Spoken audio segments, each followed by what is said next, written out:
Hi வணக்கங்க. எல்லாத்துக்கும் நல்லா இருக்கீங்களா? நான் நல்லா இருக்கிறேன். நீங்களும் எல்லாம் நல்லா இருக்கணும் மனசார வேண்டிக்கிறேன். என்னால் அது ஒன்று தான் பண்ண முடியும். இருக்க ரொம்ப உடல்நிலை வந்து ரொம்ப முடியாமல் தான் போய்கிட்டு இருக்குது. இது நான் வந்து சிம்பத் கிரியேட் பண்ணல, என்னோட இருக்கிற இது தான் பேசுகிறேன். மூஞ்சி பார்த்தாலே தெரியும் எனக்கு. காலையிலேருந்து குளிக்கல, டிஃபன் சாப்பிடல.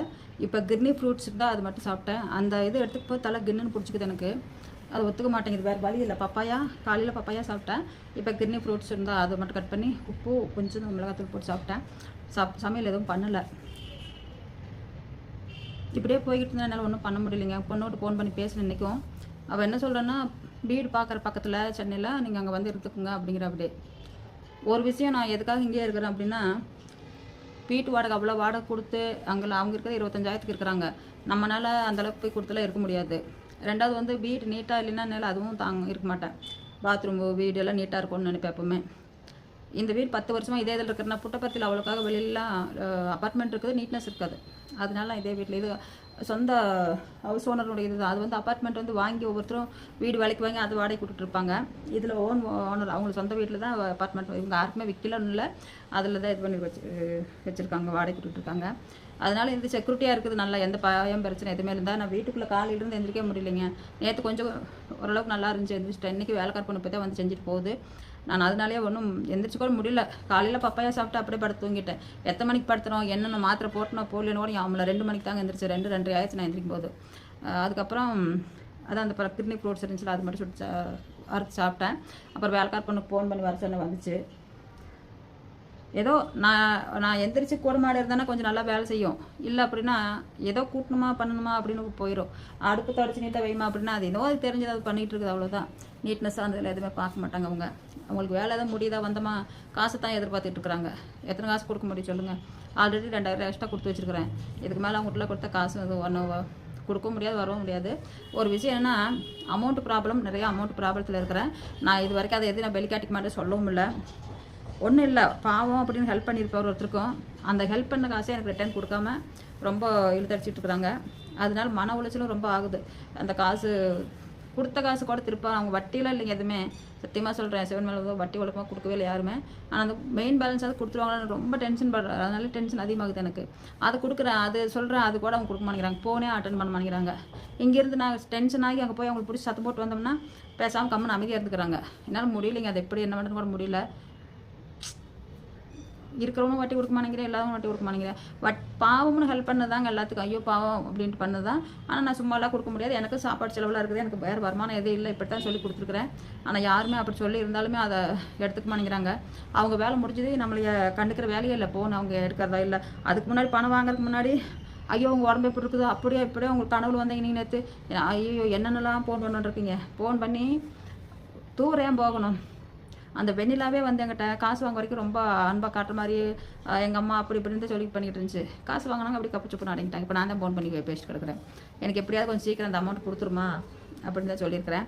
இன்னும் நிறைய பேர்த்துக்கு கொஞ்சம் பேர்த்துக்கிட்டு இருக்குது அமௌண்ட்டு. நான் உடனே இதை நிப்பாட்டிட்டு சென்னைக்கு அப்படியே விட்டு போனால் 6-10 பைசா கொடுக்கவும் மாட்டாங்க. நான் எப்படியாவது மொத்தம் வசூல் பண்ணிவிட்டு அதுக்கு போய்க்கலாம். ஒரு 4-5 பேர் தாங்க இருக்காங்க, அதிகமாக இல்லை, நான் யாரும் கொடுக்கல. நீங்கள் நினைக்கிற மாதிரி நான் சொகுசு வாழ்க்கையை ஒருத்தர் சொல்லியிருந்தாங்க. அவங்களுக்கு என்ன குறைச்சல், ஏசி மாட்டிக்கிட்டு சாப்பிட்டுட்டு இருக்கிறாங்க, சொகுசு வாழ்க்கை வாழ்ந்துட்டு இருக்காங்க அப்படின்னீங்க. சொகுசு வாழ்க்கையும் இல்லை, ஒரு வாழ்க்கை. இந்த பின்னாடி துணி தெரியுதுங்களா, இது மட்டும்தாங்க என்னுடைய துணிகளை. மொத்தம் டோட்டல் கிளாத் இவ்வளோ தான். இந்த ரூமில் அலமாரி இது, ஃப்ரிட்ஜ் இது, பீரோவில் நான் வாங்கலை.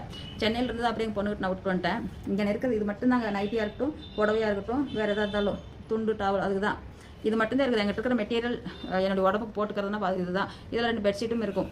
நான் அதிகமாக வாங்கி யூஸ் பண்ணி பந்தா பண்ணி அப்படிலாம் போகணும் மென்டாலிட்டி எனக்கு மெயின் வந்து உடல்நிலையில் ரொம்ப ப்ராப்ளமாக இருக்குது. அதை நிவர்த்தி பண்ணுறது கூட என்னால் முடியல. என் பொண்ணு ஒன்று மனசுக்குள்ளே வரணும். என் பொண்ணு மட்டும்தான் மனசுக்குள்ளே வருது, வேறு எதுவுமே இல்லை. ஒன்றும் அவளை திட்டுறேன், இல்லை நான் அழுகிறேன். நான் அழுகிறான்னு சொல்லிப்பட்டு யாரும் தப்பாக சிம்பத் கிரியேட் பண்ண தப்பாக நினச்சிக்காதீங்க. நான் அந்த மாதிரி உண்மையில் நான் எந்த இதுக்குமோ அதுக்கு அழுகலை. என்னுடைய வேதனையும் வலி தாங்க மாட்டாமல் தான் நான் மைண்ட் டிப்ரெஷன் ஆகுது.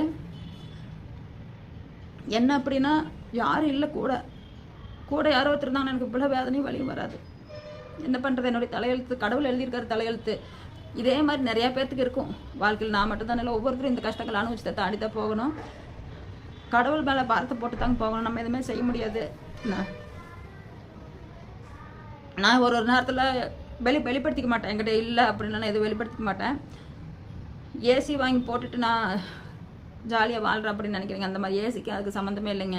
உடல்நிலை ஒத்துக்க முடியாது. அதனால பொண்ணு சின்ன பொண்ணு போட்டு பார்த்து வாங்கி கொடுத்தா அவ்வளோதான் வந்து. இப்போ நம்ம 4000 ரொம்ப முடியாது. அவங்க வந்து பையனை படிக்க வைக்கணும், அவங்களும் ஒரு இருப்பிடம் தேடணும். அதுக்கு அவங்க கஷ்டப்பட்டா தான் பண்ண முடியும். எல்லாமே என்னையே பார்த்துக்கிட்டு கொடுத்துக்கிட்டு இருந்தானா அவளுக்கும் இருக்குதுல்ல, ஃபேமிலி இருக்குது, பையன் இருக்கிற படிச்சுட்டு இருக்கிறேன், அந்த இவங்களுக்குன்னு ஒரு வீடு ஏற்பாடு பண்ணிக்கணும், அதெல்லாம் இருக்குதுல்ல. நம்ம தான் ஒன்றும் இல்லாமல் நாசமாக போயிட்டோம். அதுக்குள்ள நல்லா இருக்கும்னு தானே வேண்டிக்கிறேன் சார். பொண்ணை குறை சொல்கிறதுக்கு சான்ஸ் இல்லைங்க. அவள் நேற்று சொன்னேன், நான் பணம் கொடுக்கல அப்படி அந்த கோவத்தில் சொன்னேன். ஆனால் ஒரு இதில் யோசிச்சு பார்த்தா ரொம்ப கஷ்டப்படுறா. வீட்டில் ஃபுல் அண்ட் ஃபுல் வேலை செய்யணும், பையனை ஸ்கூலுக்கு தாட்டணும், அவருக்கு வந்து ஆஃபீஸ் பருக்கு சாப்பாடு செஞ்சு கொடுத்து அவரை தாட்டி விடணும். அதுக்கப்புறம் இவ கிளம்பி 11 மணிக்கு ஆஃபீஸ்க்கு போவா. ஆஃபீஸ் கேப் வரும், அதில் போவா. அப்படி அங்கே போய் பார்த்துட்டு காலையில் 11 மணிக்கு பரவாயில்ல, நைட்டு 8 மணிக்கு தான் க்ளோஸ் பண்ணிவிட்டு எந்திரிச்சு வெளியே வர முடியும். அதுக்கப்புறம் வீட்டுக்கு 9 மணிக்கு வருவாள். ஆகும் ஆஃபீஸ்க்கு வீட்டுக்கு பக்கம் தான், ஒரு 20 நிமிஷத்தில் வந்துடுவா.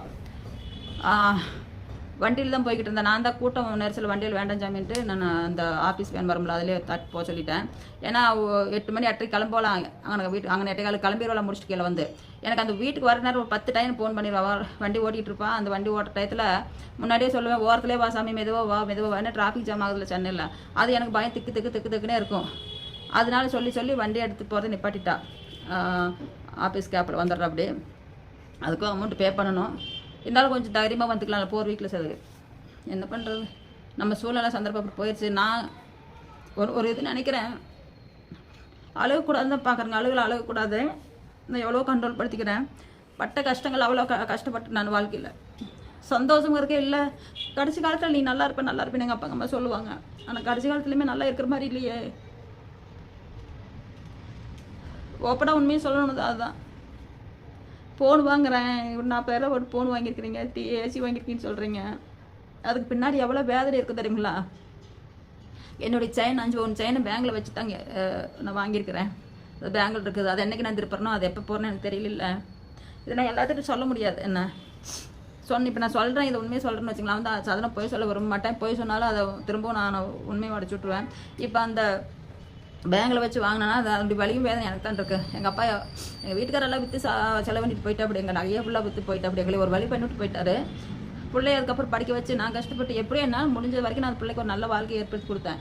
ஆனால் அதில் வந்து இந்த அம்மா காசுக்காக போகிறது, இதுக்காக போகணுன்னு நீங்கள் நினச்சிக்க வேண்டாம். நான் சத்தியமாக சொல்கிறேன், போய் நான் பேசவே மாட்டேன். இதுலேயும் இல்லைன்னு சொன்னால் நான் என்கிட்ட வந்து பிடிக்கிட்டா போகிறீங்க எதுக்கு போய் ஒருத்தர் கஷ்டத்தை கொடுத்துக்கிட்டு அப்படின்னு சொல்ல மாட்டேன். அந்த ருத்ராட்சி மேலே சாட்சியை சொல்கிறேன். நான் எந்த விதத்துலையும் போய் சொல்ல மாட்டேன். யாருக்கிட்டனா 10 பைசா வாங்கலாமா நான் எதிர்பார்க்கல. நான் எங்கிட்ட இருக்கிற காசை வச்சு எப்படியே சமாளிச்சிக்கலாம், அப்படி தான் போவேன். நான் இப்போ மொபைல்லாம் வாங்கினா யூடியூப் ரன் பண்ணுறதுலேருந்து கொஞ்சம் குவாலிட்டியாக இருந்தால் தான் இதாகும். அதுக்காக நான் கொடியாக பேங்கில் வச்சு போட்டு என்னுடைய கொடியை வச்சு தாங்க ஏசியும் அது வாங்கினேன். ஒருத்தர் சொன்னாங்க ஏசி போட்டு ஜாலியாக படுத்துருக்காங்க, அவங்களுக்கு என்ன அப்படின்னு. அவங்களுக்கு தான் இந்த வீடியோ நான் சொல்கிறேன். தப்பாக நினச்சிக்காதீங்க. என்னுடைய சூழ்நிலை அவ்வளோ சூழ்நிலை ஓடிக்கிட்டு இருக்குது. வேலைக்காரமாவை டெய்லியில் நான் வர சொல்ல மாட்டேன். டெய்லி வர சொன்னால் மாதம் 2000 கொடுக்கணும். அதனால 2 நாளைக்கு என்னால் முடியாத அன்றைக்கி மட்டும் வர சொல்லுவேன். சொல்லியிருக்கேன், நான் முடியாத அன்றைக்கி மட்டும் வர சொல்லுவேன். அதுக்கு மட்டும் வருவேன்னுருவேன். ஃபோன் பண்ணி கூப்பிட்டேன்னா அதுக்கப்புறம் வரும். இதான் ஓடிக்கிட்டு இருக்குது எங்கள் இதில். வேறு விதமாக எதுவும் நினச்சிக்க வேண்டாம். என்னையா சப்போர்ட் பண்ணுங்கள். கொஞ்சம் இந்த யூடியூப்பில் கொஞ்சம் சப்போர்ட் பண்ணுங்கள். லைக் போட்டு சப்ஸ்கிரைப் பண்ணி விடுங்க. யாராவது நான் ஷேர் பண்ணி விடுங்க. கொஞ்சம் எனக்கு கொஞ்சம் ஒரு இதாக இருக்கும். ஏன்னா பொண்ணுக்கிட்ட வாங்கி சாப்பிட்டா அவங்க வாழ்க்கையும் பார்க்கணும். என்ன தான் பெருசுன்னு சொல்லிட்டு நான் என்னுடைய மட்டும் பார்த்துக்கூடாது. தயவு செஞ்சு என்னை எதுவும் நடிக்கிறாங்க அப்படி இப்படிலாம் எதுவும் சொல்ல வேண்டாம். நான் யாருக்கிட்ட துரோகம் பண்ணி அவங்கள இது பண்ணி சாப்பிட்லான்னு போக மாட்டேன். துரோகம் நல்லா இருக்கட்டும் தான் நான் போயிடுவேன். நன்றி வணக்கம். நாளைக்கு சொல்கிறேன்.